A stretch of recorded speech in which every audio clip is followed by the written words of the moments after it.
일어나면 백산, 앉으면 죽산.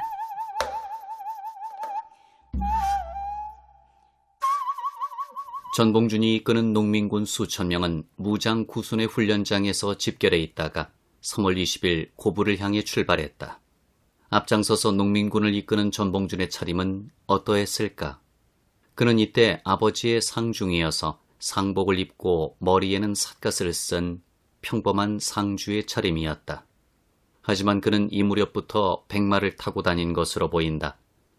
백마와 호피는 장수의 상징물이었다. 전봉준이 상복 차림으로 백마를 타고 앞에 대장기를 펄럭이면서 위의를 갖추어 행진하는 모습을 상상해 볼 수 있겠다. 농민군이 정식 대우를 갖추었으니 전봉준도 대장으로서 위엄을 갖추었던 것이다. 조금도 주저하지 말고 지금 일어서라. 전봉준이 이끄는 농민군이 굴치를 넘어 말목장터로 방향을 잡아올 때 최경선이 농민군 300여 명을 이끌고 합류했다.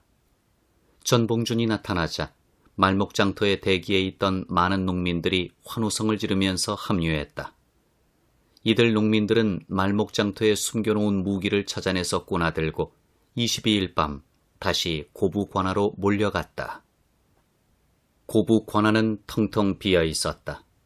박원명이나 이용태는 물론 포졸들도 모조리 달아났고 죄수와 구실아치 몇 명만이 대기해 있었다. 관하에 남아있던 사람들은 전봉준을 보고 두 손을 들고 환영의 소리를 질렀다. 전봉준은 옥사에 갇혀있던 사람들을 풀어주고 창고 안에 양곡과 무기 등 모든 물품을 접수했다. 농민군들은 고부 관하에서 이틀 동안 대우를 정비하고 무장을 강화했다. 전봉준이 띄운 통문을 본 각지의 농민군들이 백산으로 몰려들었다.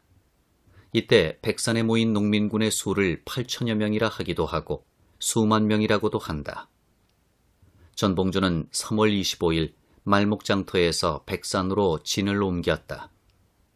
지도부는 농민군을 새롭게 편성하고 부서를 결정했다. 여러 사람들이 전봉준을 대장으로 추대했다. 이로써 전봉준은 정식으로 연합군의 총사령관이 되었다. 그 부서를 보면 다음과 같다. 총괄령 손화중 김계남, 총참모 김덕영 오시영, 영솔장 최경선, 비서 송이옥 정백현. 총괄령은 총대장의 지시를 받아 군사를 지휘하는 부사령관의 역할을 담당했고 총참모는 자문을 구하는 고문의 역할을 맡았다. 영솔장은 군사를 거느리고 선봉장의 역할을 하는 임무요. 비서는 여러 문서를 작성하고 선언문을 짓는 일을 맡았다. 최경선은 전봉준이 자신의 오른팔이라 할 정도로 신임하는 부하였다. 그리하여 늘 선봉에 서서 군사를 이끌었다. 송희옥과 정백현은 젊은 문사로 이름을 떨치는 제사였다. 농민군이 발표한 여러 글을 보면 모두 명문장으로 짜여 있다. 전봉준이 직접 썼을 수도 있겠으나 대개는 이들이 진중에서 전봉준의 지시에 따라 대필했다. 전봉준은 대장으로서 호남 창의 대장소를 설치해 조직을 정비하고 강화했다. 공식적으로 지휘부가 설치됨에 따라 백산의 정상에는 동도대장 또는 보구간민, 제폭구민 등의 문구가 쓰인 깃발이 펄럭였다. 대부분 흰옷을 입은 농민군들이 때때로 죽창을 높이 들고 함성을 질렀다. 농민군은 대오를 짜기도 하고 훈련을 받기도 했다. 일어나면 백산이요, 앉으면 죽산이다 라는 말이 이 무렵 생겨났다. 백성들이 멀리서 백산을 바라보면서 이런 말을 퍼뜨린 것이다. 농민군들이 일제히 일어서면 흰옷이 하얀 구름을 뭉친 듯이 보였고 앉아있으면 파란 죽창이 높이 보였던 것이다. 아무튼 농민군의 열기는 작은 백산을 들어 옮길 것 같았다. 백산의 지휘부에서는 먼저 거사의 동기를 간단명료하게 밝힌 경문을 사방에 돌렸다. 우리가 의를 들어 여기에 이름은 그 본의가 결단코 다른 데 있지 아니하고 창생을 도탄 속에서 건지고 국가를 반석 위에다 두고자 합니다. 안으로는 타막한 권리의 머리를 베고 밖으로는 횡포한 강적의 무리를 몰아내고자 합니다.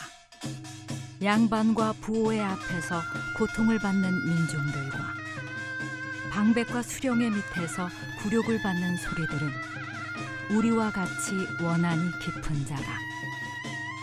조금도 주저치 말고 이 시각부터 일어서라. 만일 기회를 잃으면 후회해도 미치지 못하리라. 잘못된 정치를 바로잡고 외세의 배격을 내걸면서 소외와 고통을 받는 민중을 끌어들이려는 의도를 보이고 있다. 광범위한 농민 대중을 동조하는 세력으로 삼아 봉기해 창생을 구제하고 나라를 굳건히 바치겠다고 알린 것이다. 이 경문을 여러 곳으로 전달하려는 파발마들이 앞을 다투어 백산을 출발했고 변복 차림을 한 농민군 첩보원들은 경문을 깊숙하게 숨기고 걸음을 재촉하기도 했다.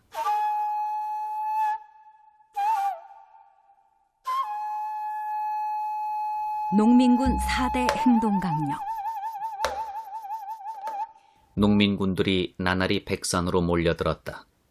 그들의 얼굴에는 강렬한 의지가 엿보였으며 팔뚝에는 근육이 울끈불끈 솟았고 발걸음은 당당했다.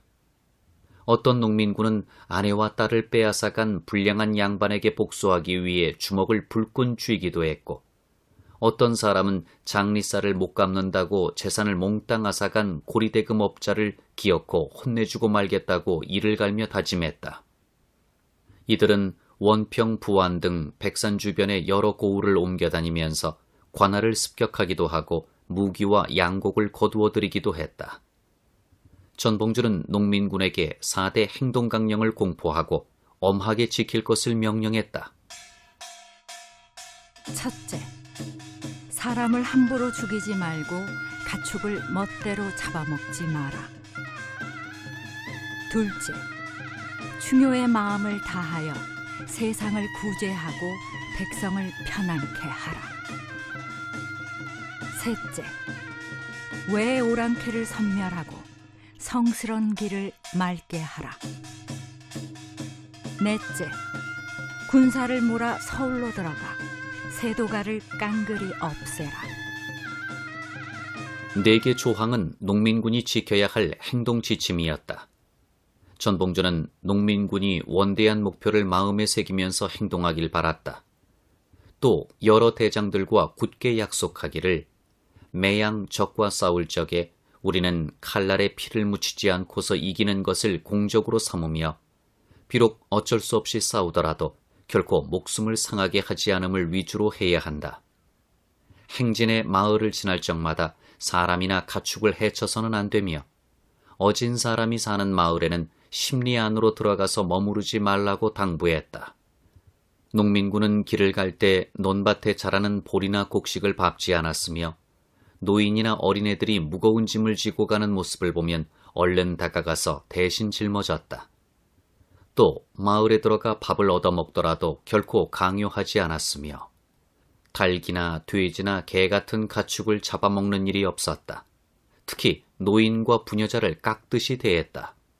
그리하여 주민들은 농민군의 대우를 보면 박수를 쳐서 격려했고 마을에 들어오면 주먹밥을 만들어 먹이기도 했다. 전봉주는 늘 농민군의 행동거지를 감시하면서 행동강령을 따르도록 이끌었다. 농민군은 초기 단계에서는 이를 잘 지켰다. 일본의 기자는 다음과 같은 기사를 신문에 게재했다. 동학당은 술과 여자를 탐하지 않고 담배를 피우지 않는 등의 규율이 있고 당원들은 그것들을 잘 지켜 조금도 농민을 해치는 일이 없었다. 왜 농민군으로 참여했느냐고 묻는 자가 있으면 정부의 잘못된 정치를 고치고 조선에 있는 외국인을 추방하여 국민의 만복을 도모한다고 했다. 그리고 그들이 약속한 말이 항상 실현되었다. 일찍이 고부에서 전주로 진격할 때 구경꾼들이 산을 이루어 논밭 도로들이 다 밟혀 엉망이 되는 것을 보고 단지 농작물이 해치게 되는 것을 경계하여 공포를 쏘아 논밭에서 물러나게 한 것도 그 한 복이다. 그들이 마을에 들어올 때는 잡다한 물건이라 할지라도 그에 상응하는 현금을 주고 사서 상업 속으로도 약간의 이익을 주었다. 그래서 위에의 걱정이 없어서 어리석은 백성들 사이에서는 잠옷 평판이 좋다. 농민군의 행동 원칙이 이랬고 규율이 바로 섰다. 결코 과장된 표현이 아니었다. 벼슬아치와 양반 토호들은 입만 열면 동학군이 재물을 모조리 빼앗아 간다고 말했는데 그 대상은 어디까지나 부정한 벼슬아치와 불량한 양반과 모진 지주였다.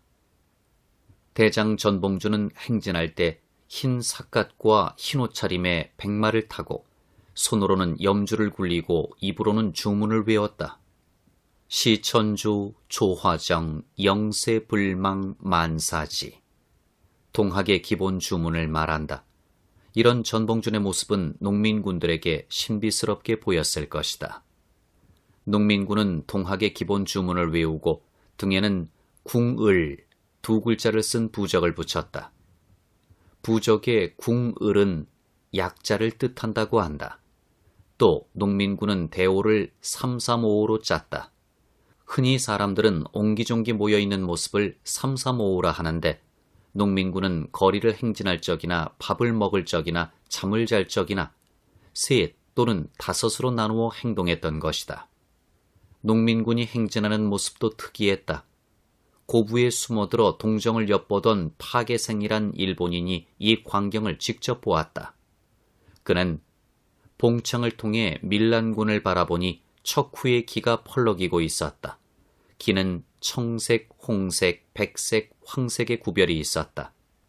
농민군이 기를 들고 상하 좌우로 흔들었는데 때로는 급하게, 때로는 느리게 흔들어 온 부대의 진퇴를 지휘했다. 라고 쓰고 있다.